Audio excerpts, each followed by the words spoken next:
देखिए यहाँ क्या क्वेश्चन दे रखा है कि 1.5 अपवर्तनांक वाले कांच से बने एक लेंस की वायु में फोकस दूरी 50 सेंटीमीटर है।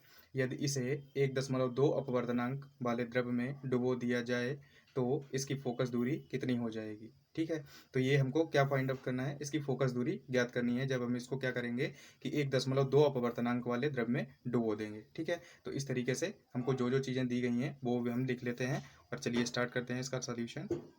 देखिए यहाँ पर लेंस कैसा दे रखा है, मान लेते हैं एक लेंस इस तरीके से दे रखा है। ठीक है, और जब ये लेंस दे रखा है इस तरीके से तो इसमें क्या होगा, वक्रता त्रिज्याएं होंगी कुछ। तो हमने पिछली बार आपको बताया था पिछले क्वेश्चन में कि दो वक्रता त्रिज्याएं कौन सी होती हैं, जो दो स्फेयर बनते हैं। ठीक है, तो देखिए जो भी चीज़ें यहाँ पर दी गई हैं उनको नोट डाउन कर लेते हैं। तो दिया क्या क्या गया है वो देख लेते हैं। दिया है नंबर 1 क्या कि 1.5 अपवर्तनांक वाले कांच से बने एक लेंस की वायु में फोकस दूरी। तो लेंस का जो अपवर्तनांक दे रखा है वो किसके रिस्पेक्ट में दे रखा है, एयर के रिस्पेक्ट में। तो यहाँ पर ANG कितना दिया गया है, 1.5। एयर ग्लास का अपवर्तनांक किसके रिस्पेक्ट में, एयर के रिस्पेक्ट में कितना, 1.5 दे रखा है।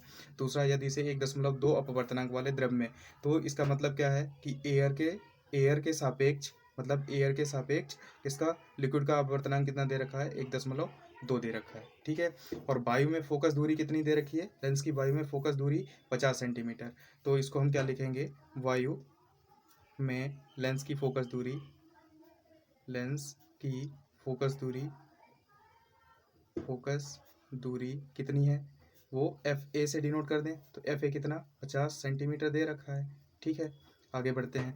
यही लेंस क्या किया गया है, इसमें जो वक्रता त्रिज्या होंगी R1 और R2 इस तरीके से, एक R1 हो गई ये और दूसरी इस तरीके से R2 हो गई। ये R1, ये R2 हो गई और ये R1 हो गई। इस तरीके से एक्सिस ड्रॉ कर लेते हैं। और इसी लेंस को हमने क्या कर दिया है, इसी लेंस को हमने किस में डुबो दिया है, जल में डुबो देंगे। तो जल में जब डुबोएंगे तो वक्रता त्रिज्याएं हमारी क्या कैसी रहेंगी, सेम रहेंगी, वो चेंज नहीं होंगी। लेकिन यहाँ पर क्या होगा, मीडियम चेंज हो जाएगा। मीडियम चेंज होने का मतलब क्या है कि एक कांच वाला मीडियम बनेगा और दूसरा दूसरा जल वाला मीडियम बनेगा। ठीक है, तो दूसरा जल वाला मीडियम बनने के कारण क्या होगा, यहाँ पर हमको जल और कांच के लिए अपवर्तनांक ज्ञात करना पड़ेगा। ठीक है, तो वो ज्ञात कर लेते हैं। चलिए कौन सा ज्ञात करेंगे, यहाँ पर एक फार्मूला पड़ा है क्या कि n क्या मल्टीप्लाई में 3 जगह लिख दीजिए और इज इक्वल्स टू 1 लगा दीजिए और क्या करिए, A, L और G को साइक्लिक रूप से आगे बढ़ा दीजिए। इस तरीके से क्या हो जाएगा, तब ALLG और GA हो जाएगा। अब इनकी वैल्यूज लगा दीजिए। जब आप वैल्यू लगाएंगे तो हमको LNG की वैल्यू फाइंड आउट हो जाएगी। तो LNG की वैल्यू फाइंड आउट करने के लिए हमको ANL की वैल्यू कितनी दे रखी है, 1.2 दे रखा है, इंटू LNG को, इसकी वैल्यू को हमको फाइंड आउट करना है, इंटू GNA की वैल्यू कितनी दे रखी है, ANG की वैल्यू दे रखी है 1.5। ये क्या होगा, GNA की वैल्यू कितनी हो जाएगी, ये जस्ट पलट जाती है। तो 1/1.5 लिख दीजिए, इज इक्वल्स टू 1 हो जाएगा। यहाँ से LNG की वैल्यू कितनी निकल के आ जाएगी, 1.5/1.2। ये LNG की वैल्यू निकल के आ गई। ठीक है, इससे पहले हमने एक क्वेश्चन में पढ़ा था कि पतले लेंस के द्वारा अपवर्तन की फोकस दूरी ज्ञात करना। अपवर्तन के जो अपवर्तन होता है, अपवर्तन किसी पतले लेंस के द्वारा अपवर्तन जब होता है तो उसके द्वारा लेंस की फोकस दूरी के लिए फार्मूला होता है। वो फार्मूला क्या होता है कि 1/f is equals to n-1 1/r1 minus 1/r2। ये फार्मूला कुछ होता है। तो यहाँ पर दो चीज़ें हमको दे रखी हैं, दो माध्यम दे रखे हैं, एक एयर में फोकस दूरी दे रखी है और एक लिक्विड में जब हम इसको डुबोएंगे तो फोकस दूरी हमको ज्ञात करनी है। तो दो इक्वेशंस बना लेंगे हम। ठीक है, तो पहले एयर के लिए बना लेते हैं, फिर लिक्विड के लिए बना लेती हैं। तो क्या हो जाएगा, 1/एयर के लिए जब बनाएंगे तो 1/FA is equals to, air के लिए अपवर्तनांक ANG हो जाता है -1 और 1/r1 माइनस 1/r2। ठीक है, ये इक्वेशन नंबर हमारी कौन सी हो गई, फर्स्ट हो गई।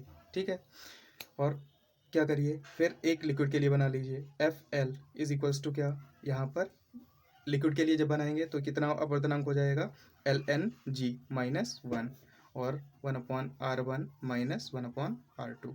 ठीक है, ये हमारी इक्वेशन कौन सी हो गई, समीकरण नंबर 2 हो गई। ठीक है, तो यहाँ पर देखिए अपवर्तनांक अपवर्तनांक चेंज हो रहे हैं, लेकिन जो वक्रता त्रिज्याएं हैं वो कैसी हैं, सेम रह रही हैं। ठीक है, तो इन समीकरणों को क्या करिए, आपस में डिवाइड करा दीजिए।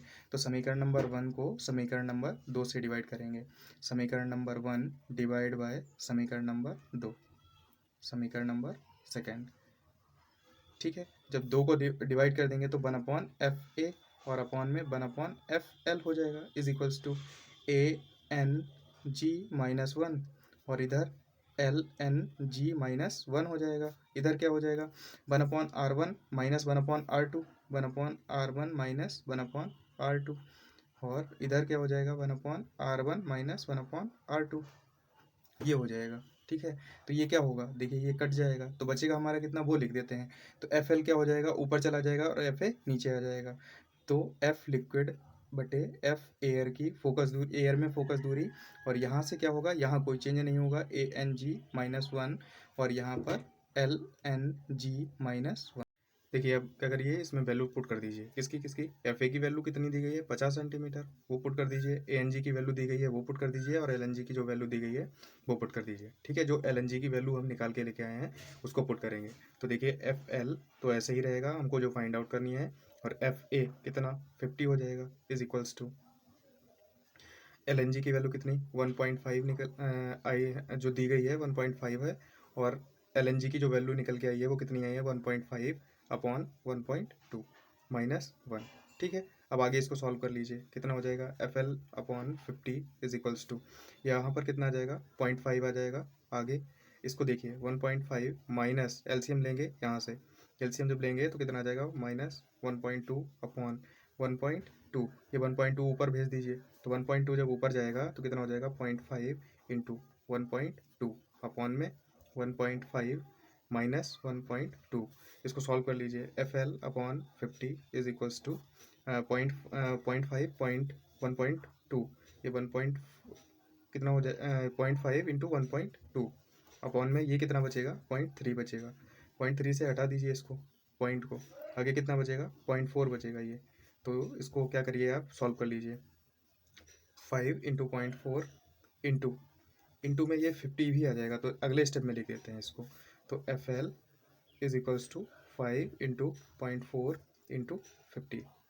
अब इसको मल्टीप्लाई करा लीजिए, आंसर आ जाएगा, कितना आएगा आंसर, देखिए 5 4 जा 20 और 5 जा 10, तो कितना आ जाएगा 1000 आएगा, एक के बाद पॉइंट लगा देंगे तो 100 सेंटीमीटर आ जाएगा। तो लिक्विड की फोकस दूरी कैसी आएगी 100 सेंटीमीटर। और जब लिक्विड के अंदर इस लेंस को डुबो रहे हैं तो इसकी प्रकृति कैसी रह रही है, देखिए चेंज नहीं हो रही, पॉजिटिव रह रही है, तो उत्तल लेंस है, तो उत्तल लेंस दिया गया था तो उत्तल लेंस की तरह ही बिहेव करेगा। तो नेचर अगर पूछा जाता है तो नेचर भी हम इसको बता सकते हैं कि ये कैसा रहेगा, उत्तल लेंस रहेगा। क्यों, क्योंकि इसकी फोकस दूरी कैसी आई है, पॉजिटिव में। अगर नेगेटिव आई होती तो हम ये कह सकते थे कि ये कैसा बिहेव करेगा, अवतल लेंस की तरह। ठीक है, थैंक यू। देखिए क्या क्वेश्चन दे रखा है, ये क्वेश्चन दे रखा है 1.5 अपवर्तनांक के कांच के बने एक उत्तल लेंस की वायु में फोकस दूरी 20 सेंटीमीटर है। इस लेंस को 1.33 अपवर्तनांक के द्रव में डुबोया जाता है। गणना करें, गणना कीजिए द्रव के सापेक्ष कांच का अपवर्तनांक, और सेकंड पॉइंट में द्रव में उत्तल लेंस की फोकस दूरी ज्ञात करना है। ठीक है, तो अभी बिल्कुल सेम इसी टाइप का एक क्वेश्चन किया है, इसको भी कर लेते हैं। देखिए ये जितना ज़्यादा प्रैक्टिस करेंगे उतना ज़्यादा आपका क्वेश्चन करने की, जो क्वेश्चन को सही करने की टेंडेंसी है वो बढ़ जाएगी। ठीक है, तो देखिए इसको भी कर लेते हैं, हमको यहाँ पर क्या क्या दिया गया है वो भी देख लेते हैं। तो दिया है, सबसे पहले आप क्या करिए, जो भी क्वेश्चन पढ़िए उसमें जो जो चीज़ें दी गई हैं वो लिख लीजिए। तो यहाँ पर क्या दिया गया है, 1.5 अपवर्तनांक के कांच के बने एक उत्तल लेंस की वायु में फोकस दूरी, तो एयर के सापेक्ष दिया गया है। तो एयर के सापेक्ष ANG कितना दिया गया है 1.5। ठीक है, 1.50। ठीक है, इसको हम 1.5 भी लिख सकते हैं, कोई फर्क नहीं पड़ता है। ठीक है, और इसके बाद हमको क्या दे रखा है, वायु में फोकस दूरी 20 सेंटीमीटर है, लेकिन इसके बाद क्या दे रखा है, इस लेंस को अगर 1.33 अपवर्तनांक के द्रव में, तो अपवर्तनांक द्रव का कितना दे रखा है, इसको हम किसके सापेक्ष में, वायु के ही सापेक्ष में लेंगे। तो वायु के सापेक्ष में द्रव का अपवर्तनांक कितना 1.33 दे रखा है। ठीक है, और वायु के सापेक्ष फोकस दूरी, वायु में फोकस दूरी कितनी दे रखी है उत्तल लेंस की, तो यहाँ पर वो भी लिख लेते हैं, वायु में फोकस दूरी, वायु में फोकस दूरी कितनी दे रखी है, इज इक्वल्स टू, जिसको हम एफ ए से डिनोट कर देंगे, एफ ए से डिनोट करेंगे तो कितना 20 सेंटीमीटर दे रखा है। ठीक है, यहाँ पर उत्तल लेंस दिया गया है तो फोकस दूरी कैसी हमेशा लेंगे, पॉजिटिव में, ठीक है। यहीं पर अगर अवतल लेंस दिया गया होता तो फोकस दूरी कैसे लेते, तो फोकस अवतल लेंस की फोकस दूरी कैसी होती है, निगेटिव होती है, तो निगेटिव लेते, ठीक है। तो यहाँ पर हमको क्या फाइंड आउट करना है, द्रव के सापेक्ष कांच का अपवर्तनांक। सबसे पहला तो द्रव के सापेक्ष कांच का अपवर्तनांक फाइंड आउट करने के लिए हमने आपको बहुत बार बताया है, क्या करिए आप 3 जगह n को मल्टीप्लाई में लिख दीजिए इस तरीके से, और इनका प्रोडक्ट क्या हो जाता है 1। और एक काम करिए ए एल और जी, इस तरीके से इसको साइक्लिक रूप में चलाकर और इनके सफिक्स में लगा दीजिए। तो ए एल हो जाएगा, फिर यहाँ पर एल जी लिख दीजिए और फिर यहाँ पर जी ए लिख दीजिए, ठीक है। और अब क्या करिए, इन सब की वैल्यूज़ को पुट कर दीजिए, ठीक है। तो जैसे देखिए ए एन एल की वैल्यू कितनी दी गई है, ए एन एल की वैल्यू कितनी है 1.33, तो 1.33 लगा दीजिए इंटू एल एन जी, द्रव के सापेक्ष कांच का अपवर्तनांक, द्रव के सापेक्ष कांच का अपवर्तनांक की हमको फाइंड आउट करना है, तो एल एन जी लिख देते हैं इंटू जी एन ए, मतलब ग्लास के सापेक्ष एयर का अपवर्तनांक यहाँ पर लिखा है, लेकिन यहाँ पर क्या दिया गया है, एयर के सापेक्ष ग्लास का अपवर्तनांक, तो ये उल्टा हो जाता है, उल्टा हो जाता है तो 1.50 हो जाएगा इज इक्वल्स टू 1। तो एल एन जी की यहाँ से वैल्यू फाइंड आउट कर लीजिए, इसको इधर भेजेंगे तो 1.50 ऊपर चला जाएगा और ये नीचे आ जाएगा तो 1.33, इसको ऐसे ही रहने दीजिए। या इसको डिवाइड कर लीजिए, तो डिवाइड करेंगे तो कितना आएगा, हम आप इसको डिवाइड करके देखिए, तुरंत आपको इतना कुछ मिल जाएगा 1.33, सॉरी 1.13। एल एन जी की वैल्यू कितनी निकल के आ जाएगी 1.13, ठीक है। कोई भी यूनिट नहीं होगी अपवर्तनांक में, क्योंकि ये अपवर्तनांक किसके रिस्पेक्ट में होते हैं, किसी के सापेक्ष लिए जाते हैं। देखिए यहाँ पर दोनों अपवर्तनांक है, ये भी अपवर्तनांक है और ये भी अपवर्तनांक है, तो अपवर्तनांक जब सापेक्ष में लिए जाते हैं तो उसकी यूनिट नहीं होती है। आगे बढ़ते हैं, आगे सेकंड पॉइंट में हमको फाइंड आउट करना था द्रव में उत्तल लेंस की फोकस दूरी। तो द्रव में उत्तल लेंस की फोकस दूरी, उत्तल लेंस क्या होता है, इस तरीके से होता है उत्तल लेंस, इसको हम इंग्लिश में क्या बोलते हैं, कॉन्वेक्स लेंस, किनारों पर पतला बीच में मोटा। तो यहाँ पर क्या होगा, इसकी कुछ वक्रता त्रिज्या भी होगी इस तरीके से, और इस वाले की भी वक्रता त्रिज्याएँ होगी, ठीक है। तो यहाँ पर इस तरीके से ये वक्रता त्रिज्या, ये इस लेंस को अगर हम क्या करेंगे, द्रव में डुबो देते हैं, इस प्रकार द्रव में डुबोते हैं तो एयर में इसकी फोकस दूरी कुछ और होती है, लेकिन जब द्रव में डुबोते हैं तो हमने आपको बताया था कि उसकी फोकस दूरी चेंज हो जाती है, पावर चेंज होती है, ठीक है। पावर भी चेंज होती है, फोकस दूरी भी चेंज होती है, तो इसलिए जब किसी द्रव में डुबोएंगे लेंस को तो क्या फ़र्क पड़ेगा, तो यहाँ पर दो माध्यम बन जाते हैं, कौन सा, एक तो लेंस जिसका बना है कांच का और दूसरा द्रव का माध्यम बन जाता है। तो यहाँ पर दो माध्यम बनते हैं, तो इन दो माध्यमों के लिए जो पतले लेंस के द्वारा अपवर्तन के लिए फोकस दूरी का सूत्र होता है, उस फार्मूले का यूज़ करके हम यहाँ पर चीज़ों को फाइंड आउट कर लेंगे। तो देखिए यहाँ पर सेकंड पॉइंट में जो जो चीज़ें दी गई हैं फिर से नोट डाउन कर लेते हैं। सबसे पहले हमको क्या दिया गया है, वायु में फोकस दूरी, तो वायु में फोकस दूरी कितनी दी गई है, फोकस दूरी कितनी, F A is equals to 20 centimetre, ठीक है। और 20 सेंटीमीटर दिया गया है, और द्रव में फोकस दूरी हमको क्या निकालना है, द्रव में फोकस दूरी फाइंड आउट करनी है, F L is equals to कितना, ये फाइंड आउट करना है, ठीक है। तो यहाँ पर क्या करिए, एक हमने फार्मूला पढ़ा है कौन सा, कि 1/f इज इक्वल्स टू कितना, 1/f इज इक्वल्स टू कितना, n-1, और क्या होता है 1/r1 माइनस 1/r2। ये फार्मूला किसके लिए होता है, पतले लेंस के लिए अपवर्तन के लिए, पतले लेंस के द्वारा अपवर्तन के लिए फोकस दूरी, ठीक है। इसका फार्मूला ये होता है 1/f is equals to n-1 1/r1 minus 1/r2। तो इस इक्वेशन से हम सबसे पहले एयर क्या निकालेंगे, एयर के लिए निकाल लेंगे, फिर दूसरी इक्वेशन में लिक्विड के लिए निकाल लेंगे, और दोनों को डिवाइड कर देंगे, हमारा आंसर फाइंड आउट हो जाएगा। तो देखिए सबसे पहले एयर के लिए लिख देते हैं, F A is equals to कितना, ए एन जी, अपवर्तनांक होता है तो ए एन जी माइनस 1, और ये वक्रता त्रिज्याएं तो लेंस की समान रहेंगी, तो 1/r1 माइनस 1/r2।